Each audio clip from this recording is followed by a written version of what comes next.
جی آداب۔ حافظ نعیم الرحمان کے خلاف جو سب ایک ہوئے ہوئے ہیں، جس طرح سے نسل پرست طبقہ ہے، ابھی ویڈیو دیکھی نسل پرستوں کے چیمپئن مشتاق سرکی صاحب کی، جس میں وہ ان کے اوپر وہ الزامات لگا رہے ہیں کہ جی آپ سنیوں سے بغض رکھتے ہیں، آپ ان کی دل آزاری کر رہے ہیں، اور اس طرح کے جتنے انہوں نے الزامات لگائے، یہ وہ تمام الزامات ہیں جو یہ طبقہ پچھلے وقتوں کے اندر ایم کیو ایم کے اوپر، مصطفیٰ کمال کے اوپر اور دیگر رہنماؤں کے اوپر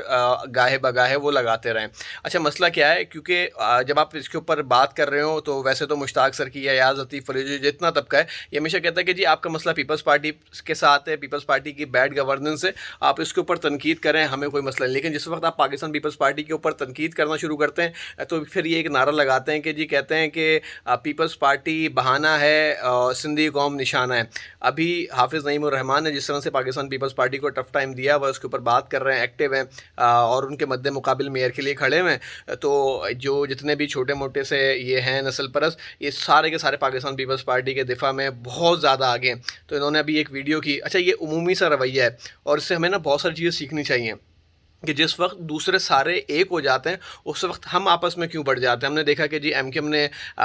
کہہ لیں کہ جی الیکشن سے بائیک آؤٹ کیا، حافظ نعیم الرحمان کو سیٹس ملی، جماعت اسلامی جیتی، لیکن اس کے بعد نتیجے کے اندر چاہے وہ ایم کیو ایم کا مہاجر ہو یا کہیں کا بھی ہو، اس کی جو کہہ لیں کہ جی اس کی جو خواہشات ہیں یا جتنی ہمدردیاں ہیں وہ حافظ نعیم الرحمان کے ساتھ ہیں بنسبت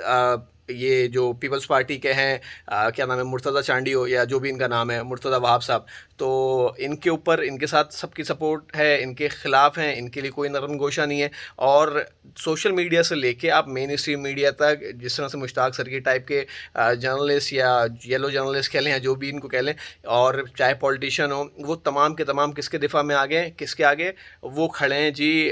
پاکستان پیپلز پارٹی کے ساتھ۔ تو بھیا آپ سے بھی یہی درخواست ہے کہ دوسروں سے سیکھنے کی ضرورت ہے، اور جس وقت حملہ ہو رہا ہے وہ حافظ نعیم الرحمان صاحب کو کہہ رہے ہیں کہ جی آپ سندھی اجرک بھی پہنتے ہیں لیکن دل کے اندر بغض رکھتے ہیں، اور مختلف قسم کے الزامات، اور یہ تمام وہ الزامات تھے جو ماضی کے اندر وہ ایم کیو ایم کے اوپر لگاتے رہے۔ تو بھیا مسئلہ ایم کیو ایم نہیں تھی، مسئلہ مہاجر تھے۔ ابھی بھی کہہ رہا ہوں، مسئلہ حافظ نعیم الرحمان نہیں ہے، اصل میں مسئلہ کراچی ہے، اصل میں مسئلہ مہاجر ہے۔ یہ نہیں چاہتا کہ ان کے مد مقابل کوئی بھی کھڑا ہو، جو کھڑا ہوگا اس کے اوپر یہ الزامات لگائیں گے۔ اگر آپ پاکستان پیپلز پارٹی کے اوپر بات کریں گے وہ کہیں گے جی آپ سندھی قوم کے خلاف بات کر رہے ہیں، جبکہ آپ پاکستان پیپلز پارٹی کے اوپر بات کر رہے ہوں گے۔ ابھی حافظ نعیم الرحمان سندھی قوم کے خلاف نہیں کھڑے ہوئے بھائی، وہ پاکستان پیپلز پارٹی کے مد مقابل کھڑے، لیکن آپ اس کو کیس کو اس طرح سے پریزنٹ کریں گے کہ جی جیسے کہ وہ سندھیوں کے خلاف کھڑے ہوئے ہیں۔ تو بہرحال اپنا اور اپنوں کو بہت زیادہ خیال رکھیں اور دوسروں کے رویوں سے سیکھیں، اور جب سب ایک ہو جاتے ہیں تو میری خواہش ہے کہ مہاجر بھی ایک ہو۔ بہت شکریہ۔